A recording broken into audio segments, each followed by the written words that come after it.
everyone, welcome back to Homestead in a Box. My name is Leah and I'm super grateful to have you here today. I'm laughing because my husband's mocking me behind the camera. I see you. Anyway, see, I can't even do it. Stop, don't do that to me. It is so warm. It is October 1st and I'm sweating today. But what a great way to bring in October is out here in the garden. And one thing I've heard people talk about recently is grasshoppers kind of getting their fall garden and things like that.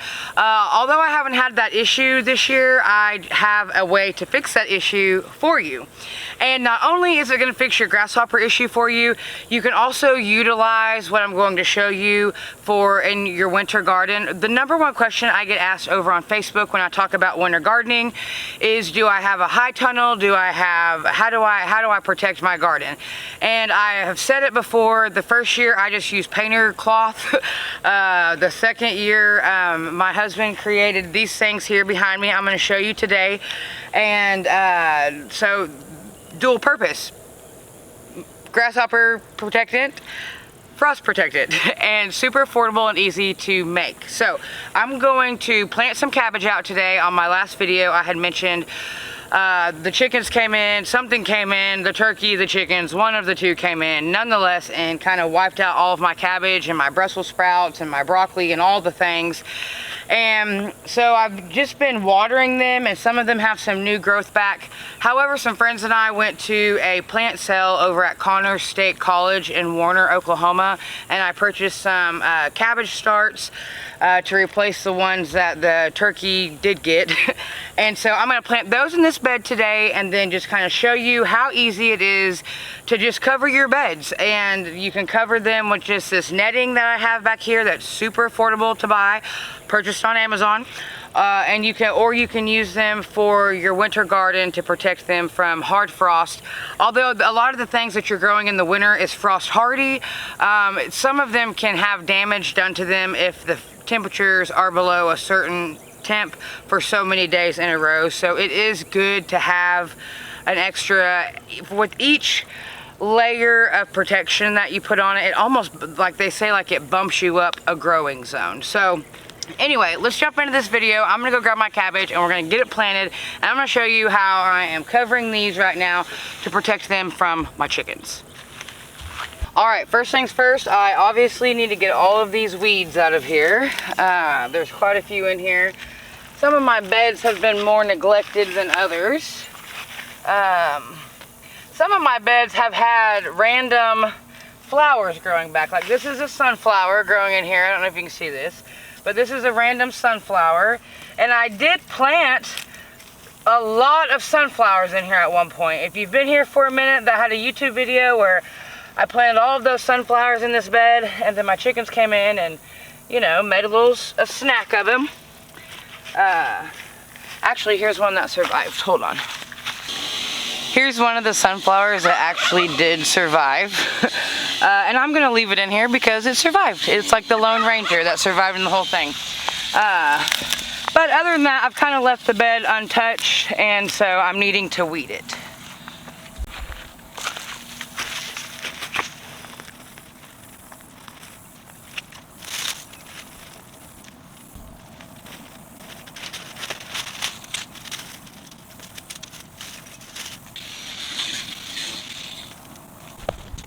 This spring I had onion in this bed, and then the Morning Glory and loofah have kind of taken over, and so now I'm putting cabbage in here. These cabbages, they look pretty good, and there's plenty of space in here for them. Cabbages are frost hardy for the most part. Sometimes they need a little protection depending on what zone you're in and how cold it is. Knowing how cold it gets where you're at is pretty important in the wintertime whenever you're gardening in the winter, because some of the things, they are frost hardy, but like I said earlier, they can only go so many days with it being that cold before they need some type of protection to help them kind of make it through. So Cabbages can be that way, so I'm putting them in a bed where I know that I can put plastic over it if needed. I learned that I was using bed space for like lettuce and kale and things like that.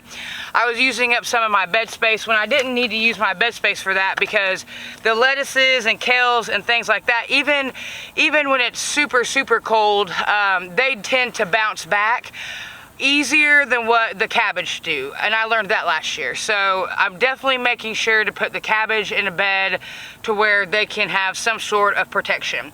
And I'm gonna do 4 cabbages, so I'm planting 2 cabbages here, and then I'll come over a foot, and then I'll plant the other 2 cabbages over here, and then in between them, just so I'm making the best of the space that I have, I'm gonna be bringing in turnips and beets on each side of them. Instead of doing turnips and radish, or turnips or beets, I'm actually going to do some radish. I have 3 different varieties of radish here. They're all super. Radish doesn't take very long to grow. If you just want to grow something that is super fast and you can get food real quick, radish is the best thing to grow. Like this variety here of radish, it takes 21 days from the time I put it in the ground to the time it's ready to harvest. Radish are something that you can succession sow all winter long, and what that means is you can plant radish every single week, and then that way you're harvesting every single week after that. And that's what I did here last year. I learned to like radish whenever I first seen radish. Well, really, I didn't grow up eating radish, but when I first had seen people growing it and I realized it was an easy thing to grow, I looked up different recipes to use radish, different ways to use radish, and there's actually lots of different ways to use radish, and now we eat radish quite a bit. Loaded radishes like potatoes are one of my favorite ways to utilize radish. You can pretty much substitute a potato with radish depending on what you're doing. I don't know if I would, do mashed radish instead of mashed potatoes, but we definitely love air frying our radish and putting like bacon and cheese and sour cream and things like that on them. And I don't have a particular radish that's my favorite. I have been asked that before, if I have a favorite variety of radish, and I don't. And I kind of sow these pretty thickly. There's a lot of radish in a package, but like I said earlier, we grow them all winter, so pretty much every week I'm going to be putting radish in the ground somewhere throughout this garden. Alright, so I added a few little flowers in here, some snapdragons, some in this corner, and then I'm actually going to leave the back half empty. This back here in the back with the white flowers on it is Sweet Alyssum. It pretty much will grow all winter long. I planted it at the end of January of this year, and it will actually take over the bed. I've kind of had to kill it back a few times, but if you want to be able to look at something pretty that grows throughout the winter, that Sweet Alyssum back there, it does do that. But the back half of this bed I'm still leaving kind of empty from this back towards the sunflower and things, because I do have another thing of cabbage that I'm going to bring in and plant on the other side. They're just a week or so behind these cabbage, and that again is kind of like succession sowing. It's allowing me to harvest these cabbage a week or two before the other cabbage are actually ready to harvest. Alright, so I am not going to take the netting off, but I am going to show you all a little bit of what's growing in here. I just planted turnips and beets in here today. I got some marigolds in there. You can see I put some pansies in there. My carrots run from this stick here to this stick here. Is just multiple rows of carrots, and they're actually popping up really well. You can kind of see a dip over here. That dip there, that is really just from where the chickens got in and scratched. But even through the netting, you can see my rows of carrots popping. That's super awesome. They're about to the stage where it's time to come in and thin them out. I have spinach growing down through here. Zoom in there. That's all spinach in there. And then I have beets throughout. Okay, and this little thing is super handy to prevent, like I said earlier, grasshoppers, things like that. But y'all, let me tell you the reason why I have it up.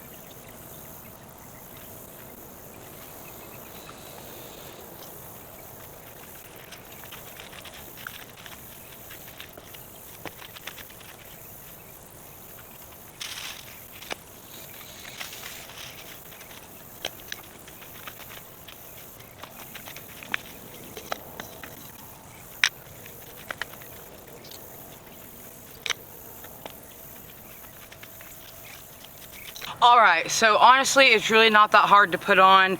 I am going to show you the dynamics of it, but the reason that I'm putting these on is because I took the main fence down from around my garden, and I'm putting these on so the chickens and the turkeys don't eat all of my baby sprouts that I have coming up. Because really, honestly, y'all, it's hard work having a garden. Maynard's on one. There's no telling what he's barking at, but it's hard work out here doing all of this. And so if there's something that I can do to prevent them from eating it, I'm gonna do that. And so I am gonna end up putting the fence back up around it. I'm kind of decreasing my garden size right now because it is winter. But until I get everything situated how I need it to, I'm using these nettings. I am going to show you how I'm using these nettings. I will put a link down to the netting that I purchased. I purchased this netting, like I said earlier, from Amazon. Y'all look at my loofahs. I have so many loofahs. I didn't think my loofahs were going to do anything, and I have so many. Like, here's one something's been eating on, like, at this point. Can you see this? Loofahs are super cool. I have some that are dried out. I know I'm squirreling right now, and I'm getting off track of what I was talking about, but it happens. I really want to show y'all this without mutilating the thing. Goodness. Anyway, I didn't think any of my loofah was going to actually produce because I always doubt myself sometimes. But it has, and this is like my fourth one, and this one, like I said, it's kind of mutilated, but I just dry them out and they work great for like this one probably still needs some more time, but they work great for like scrubbing your body like they're actual real loofahs, you know. And the seeds come out really cool. Once these dry, you just shake the seeds out of them. Pretty cool. So I'll toss this back one over here to dry. But anyway, quick scroll with my loofahs real quick.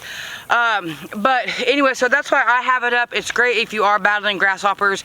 A couple things to keep in mind before I show you is your hoops do not have to be as big as mine. You can make them smaller. But let me show you real quick how my husband got these set up and why. And it's so affordable and it's super easy and it's dual purpose. You can use them to keep out even in the summertime, y'all. Like, I wish I would have thought about this in the summertime for my squash bugs, but when it's already like 80 and 90s and almost 100 degrees, the last thing you wanted to do is be outside adding more to it. Truth bomb. So I didn't come add any of this to it whenever I had all of the things that I could have, but I didn't. So right now I am, and it's because it is hard work doing all this. But I want to show you real quick because y'all, you can literally make a run to the town nearest you and get everything to do this and to save yourself time and money from buying seeds, and you know, your time is money in the garden. So let me show you real quick how these are put together.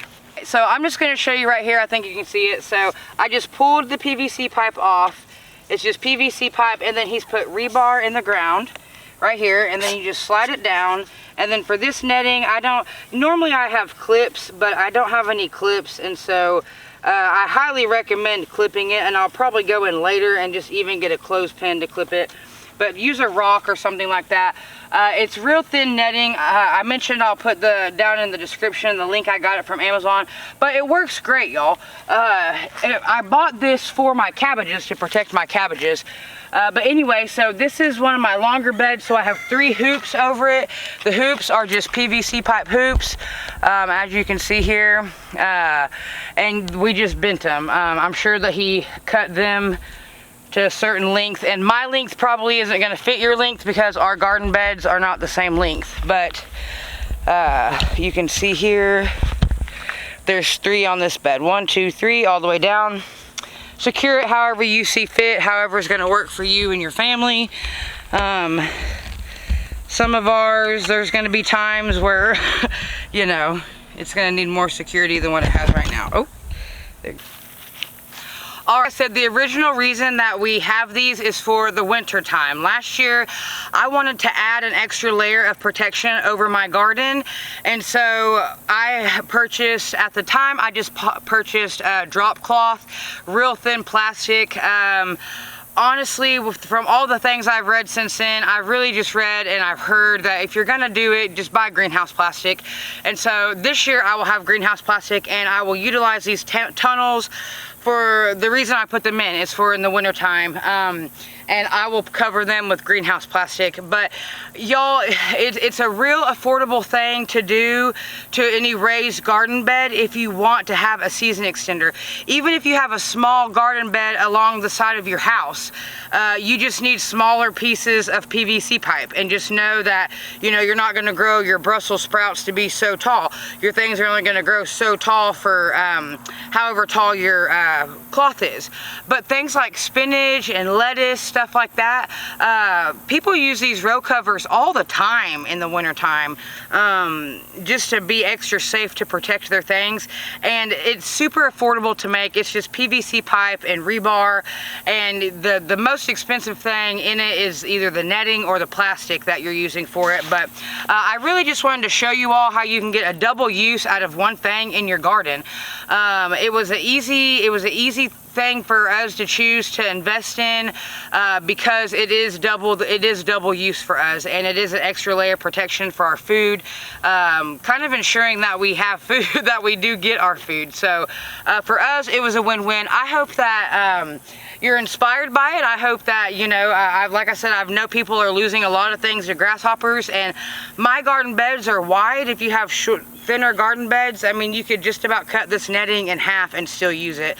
But if you've never seen the idea, if you've never heard of it, and you're really just looking for something to help y'all, go invest in some netting. I've even seen people use tulle, that you can get at a craft or fabric store. However, keep in mind, it is cheaper, the tulle is, and when you are using a cheaper material, it's not going to last as long, to where this netting here is made for outside in the garden, under the sun, things like that. So anyway, I just wanted to come on here today real quick, y'all. It's been a minute since I had a video out. Things have been just steady around here. We've started construction on the house, so we're adding on to our house, and it's just busy. It's steady. And but I wanted to come on today and show y'all this, because I have seen a lot on the internet of people having issues of grasshoppers getting in their cabbages, they're wiping out their carrots, and just all the things. And so this is a real affordable solution for those problems. Thank you all so much for being here. I'm super grateful for each and every one of you.